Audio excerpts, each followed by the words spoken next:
अचेल लिने कुनै पनि ल्यापटप कम्प्युटर वा कुनै पनि इलेक्ट्रिक डिभाइस होस् त्यसमा स्टोरेज युनिट हुन्छ नै र कुन चाहिँ स्टोरेज युनिट चाहिँ लिँदा राम्रो हुन्छ कुन चाहिँ स्टोरेज युनिट भएको कम्प्युटर वा ल्यापटप लिँदाखेरि राम्रो हुन्छ ड्युरेबल स्टेबल र लङ लास्टिङ हुन्छ भनेर जान्न चाहनुहुन्छ भने यो पुरै भिडियो हेरेर जानुहोला। आजको यो भिडियोमा एसएसडी के हो भनेर जान्न गइरहेको छु। सुरु गरौँ एसएसडीबाट। एसएसडी भनेपछि 50 वर्ष पुरानो स्टोरिङ डिभाइस हो जुन चाहिँ 50 वर्ष पुरानै टाइमदेखि चल्दै आइरहेछ। यसमा चाहिँ एक किसिमको निडल आर्म हुन्छ जसले गर्दा हामी ग्रामबेल चाहिँ हामी हेर्नु नै भयो होला। त्यो चाहिँ एउटा प्लेट हुन्छ, प्लेटमा स्टोरेज गरे हुन्छ कुनै म्युजिक, त्यसलाई चाहिँ एउटा निडलले रिड गर्दै जान्छ। त्यस्तै यसमा पनि एसएसडीमा पनि सेम हो, एउटा निडल हुन्छ। तल चाहिँ एउटा सिडी जस्तो हुने डिभाइसमा स्टोरेज गर्ने हो। हामीले कुनै पनि डेटा चाहिँ स्टोर गरेर राख्छौँ र त्यो चाहिँ निडलले त्यो सिडी रोटेट हुन्छ, रोटेट भएर प्रत्येक टाइममा रिड एन्ड राइट गर्ने स्पिड त्यो रोटेटिङ स्पिडमा डिपेन्ड गर्दो रहेछ।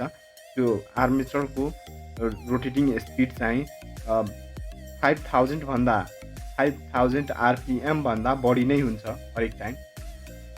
यो आरपिएम भनेपछि रिभोल्युसन पर मिनट हो।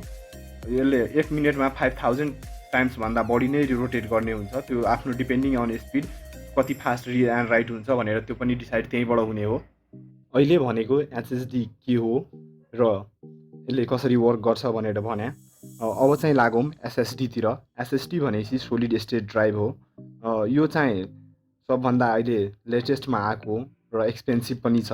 यसको चाहिँ वर्किङ प्रिन्सिपल हेर्नु पऱ्यो भन्दा यसमा एउटा हेर्न सक्नुहुन्छ यहाँ सानो सानो रेक्ट्याङ्गुलर टाइपको एउटा चाहिँ ब्ल्याक हेर्नुहुन्छ, त्यो चाहिँ मेमोरी कार्ड हो। जति बढी मेमोरी त्यति बढी स्टोरेज युनिट हुन्छ। जस्तै अब एउटा चाहिँ 100 जिबीको छ भने त्यसमा 10 वटा छ भने 1 टेराबाइटको हुन्छ त्यहाँ एउटामा। र यो चाहिँ लङ लास्टिङ किन भनिया हो भनेपछि यो चाहिँ कुनै टाइमबाट हाम्रो मिस्टेकली हातबाट झरिहाल्यो, केही भइहाल्यो भने, एक्सिडेन्ट भइहाल्यो भने पनि यो चाहिँ सेफ हुन्छ। यसमा चाहिँ कुनै पनि रोटेटिङ पार्ट हुँदैन, त्यसैले यसमा नोइज पनि कम हुन्छ। यसले चल्दा रनिङ गर्दाखेरि टाइममा कुनै पनि किसिमको यसमा नोइज। र यसमा डिसएडभान्टेज भनेपछि यो एक्सपेन्सिभ हुन्छ इन कम्पेरिजन टु एचडिडी। जुनसुकै ब्रान्डको ल्यापटप वा कम्प्युटर होस् त्यसमा चाहिँ लगभग एचडिडी र एसएसडी दुइटै चाहिँ कम्बाइन गरेर आउँछ। अब धेरै जसो हामी चाहिँ वर्क चाहिँ के गर्छौँ भने अब एप्लिकेसनहरूको रिड राइट गर्ने चाहिँ टाइममा एसएसडी युज गर्छौँ वा कुनै कुनै जस्तै हेर्नको लागि चाहिँ डाउनलोड गरेर राख्छ कुनै मुभी सङ वा डकुमेन्टहरू चाहिँ स्टोर गर्नको लागि हामी एचडिडी युज गर्छौँ। एउटै ल्यापटपमा दुइटै हुन्छ, सोलिड स्टेट ड्राइभ र हार्ड डिस्क ड्राइभ दुइटै हुन्छ। एचडिडीमा चाहिँ स्टोरेज युनिटको रूपमा काम गर्ने हो। तर यदि जस्तै कुनै पनि एप्लिकेसन अटोक्याड होस्, एडिटिङ सफ्टवेयर होस् जस्ता हेभी चाहिँ सफ्टवेयरहरू चाहिँ हामी यसमा राख्छौँ एसएसडीमा। यसले चाहिँ रिड राइट स्पिड यसको फास्ट हुन्छ। यसमा हामी कुनै पनि राखेको डाटाहरू चाहिँ फास्ट एक्सेस गर्न सक्छौँ। यदि हाम्रो ल्यापटपमा विन्डो चाहिँ इन्स्टल गरिरहेछौँ, विन्डो चाहिँ त्यही ल्यापटपमा विन्डो एचडिडीमा इन्स्टल गर्नुभयो भने त्यसलाई बुट गर्नको लागि 1 मिनट लाग्छ भने त्यही फेरि कम्प्युटरलाई एचडिडीमा चाहिँ इन्स्टल गर्नु भएको छ भने त्यसको बुट गर्नको लागि 30 सेकेन्ड भन्दा कममा भइहाल्छ। यसको चाहिँ धेरै चाहिँ फाइदा छ एचडिडी हुनुको वा एसएसडी हुनुको। एचडिडी भने सरी एसएसडी हुनुको। त्यसमा चाहिँ कुरो गर्नु पर्यो भने यो चाहिँ लङ लास्टिङ भनि नै सके अघिबाट। यसको लुक्स पनि सानो हुन्छ, यसको चिप साइज पनि सानो हुन्छ इन कम्पेरिजन्स टु एचडिडी। यो एसएसडी चाहिँ भेरी फास्ट हो, less heat, no noise part, long life,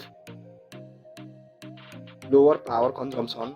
र एचडिडीतिर कुरो गर्नु पर्यो भने लोवर हुन्छ इन कम्पेरिजन टु एसएसडी र मोर हिट जेनेरेट गर्छ किनभने त्यसमा मुभिङ पार्ट हो। मुभिङ पार्टले चाहिँ मेकानिकल इनर्जीलाई हिट इनर्जीमा चेन्ज गर्दो रहेछ, त्यसले गर्दा हिट हुने, कम्प्युटर चाहिँ बढी फास्ट हिट हुने यो एसएसडीले गर्दा हो।